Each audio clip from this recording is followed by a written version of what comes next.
gudoomiyaha gobolka Banaadir ahna duqa magaalada Muqdisho Cumar Maxamuud Maxamed Cumar Filish ayaa xarunta dawladda hoose xamar ku qaabilay Cabdifataax Cabdullaahi Xasan oo ah danjiraha dawladda Itoobiya u fadhiya dalka Soomaaliya. Cabdifataax Cabdullaahi Xasan oo dhawaan dawladda Itoobiya ay u soo magacawday dalka Soomaaliya ayaa gudoomiyaha gobolka Banaadir kala hadlay arrimo ay ka mid yihiin sidii safaaradda Itoobiya ay u heli lahayd dhul ay ku shaqeyso, asagoo duqa Muqdisho u gudbiyay in halka ay hadda ku taal safaaradda Itoobiya ay tahay goob ay adag tahay ku shaqaynteedu. Xogayaha guud ee gobolka Banaadir Xiiray Maxamed Rooble ayaa faahfaahinaya waxyaabihii kale ay ka wada hadleen. bismillaahir rahmaanir rahiim waxaana soo xarunta dawladda hoose Muqdisho nagu soo booqday safiirka dawladda Itoobiya u fadhiya Soomaaliya Cabdifataax Sheekh oo dhawaan la soo magacaabay sida caadadu ay tahay markii safiir wadan loo soo magacaabo waxay soo booqdaan ama lagu soo dhaweeyaa magaaladaas markaas wadanka caasimadda meesha ay ku taalo.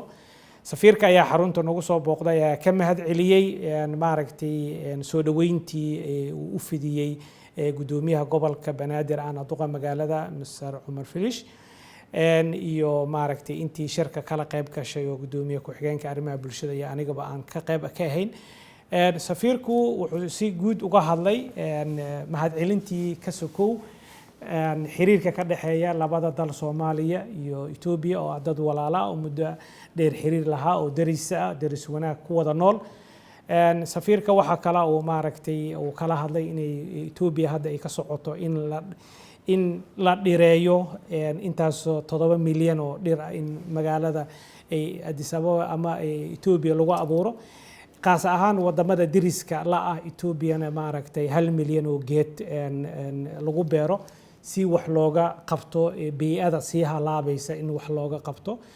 taasna ay ka dhireyntiina ay ka bilaaban doonto maaragtay magaalada Muqdisho oo hadda oo ay ka bilaabi doontaan 1 milyan oo geed waxa loogu talagalay inay maaragtay wadamada oo diriska la ah laga bilaabo.